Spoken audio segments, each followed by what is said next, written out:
What's up, guys? Hope you're having a great weekend. It is Saturday over here. I'm giving you a Saturday share, and I am going to every weekend, whether it's Saturday or Sunday. So it's a Saturday or Sunday sharing time. Sharing is caring, with putting up boundaries, of course, and loving yourself. But I'm actually going to take some reference material, whether it's books I've already shared, like this one, because I love it, called Fear by Osho, or films or whatever, articles, blogs. It could be anything. It could be something that happened to me, but it's going to be like just certain things that, certain concepts, examples, stories, whatever it is, that kind of hit me or remind me that it was something that made a difference in my life, and share with you guys so that you can take it and help it make a difference in your life too.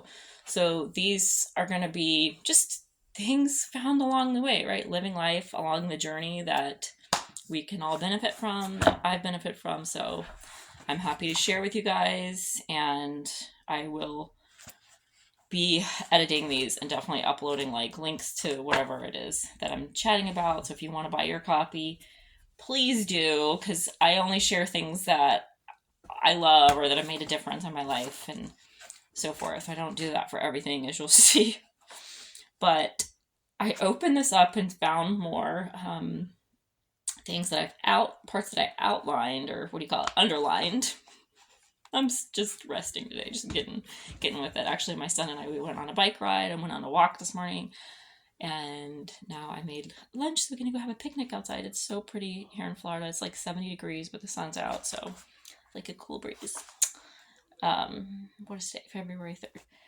But I'm reading, and it's the polarity part is jumping out at me, and that's where, like, I understood the concept of polarities, duality, but I never really put much thought to it, and it's been something that I've really meditated on and thought about since I've been spiritually blossoming and awakening more again.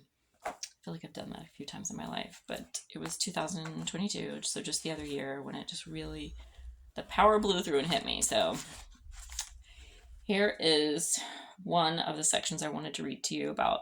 This polarity is interesting. Just like day and night, it says pain and pleasure go together like day and night, like birth and death, like love and hate. In a better world with a more developed language, we will not use words like hate and love, anger and compassion, day and night. We will create some words that carry both together. So get this, if like they're one and the same, because you can't have one without the other. For example, love, hate, one word. Day, night, one word, not two. Birth, death, one word, not two. And pain, pleasure, one word, not two. The language creates an illusion. You know, whether it's English or Spanish, French, let's go down the list. Language creates the illusion. In language, pain is separate from pleasure. We think it's the complete opposite, right? It's a two-sided coin, basically. If you want to look in the dictionary for pain, you have to look for pain, and then pleasure is going to be separate. But in reality, pain and pleasure go together just as your right and left hands are together, just as two wings of a bird are together. The dictionary creates an illusion. Language is a very great source of illusions. It says love, and when it says love, you never think about hate. No. In fact, when people act like that, like, I love them so much, but now I hate them because they hurt me, and you're like, well, that's not love. Then it just got twisted, right? But there would be no reason why they thought they hate that person if they didn't love them too. It's just very tricky, illusionary, very illusions. It's, you forget completely about hate, it says, but love cannot exist without hate. That's why you love a person and you hate the same person. Never be uneasy about it. If you love, you will hate too. There will be moments when the hate part will be on top. There will be moments when the love part will be on top. But don't be uneasy about it. It's natural and human. So that must be a human thing. You would like a world where coldness exists without anything like heat, or heat exists without anything like cold. Just think about it. It's absurd because heat and cold are together, and it depends on what you call them. So I wrote on the side there, all polarities must have one another to understand the other, and for us to even know what it means or what it would feel like, because we can't understand one concept without the other, one feeling without the other. You wouldn't know something's cold if you didn't know and have felt heat before, right? So I wrote up at the top of the next page. Sometimes when I get really involved, I start writing stuff, as you can see. Allow, accept, experience pain.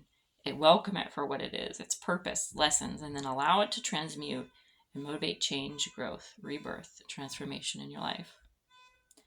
Somebody's horn's going off. So I'm going to leave you with that today, and I can go more into this tomorrow. Sometimes I'm going to do these series like just one day on the weekend. Sometimes I'll do it the whole weekend. But this one is just one of my favorites, and it made such a difference in my life and things that I was learning spiritually anyway, and it just really solidified it on the intellectual level. Because when you read, like I experienced it with feeling and like my senses and spirit and all of that. I experienced it first, and I'm like, what? I like downloads, like, what does this mean?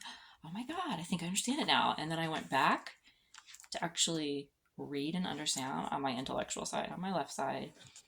And that's when it really jumped out, and I started making all these notes and made all these connections. And it was just really, really cool. And I hope you can take that for what it is in your life. And I can't wait to share more. I hope you guys are having a great weekend.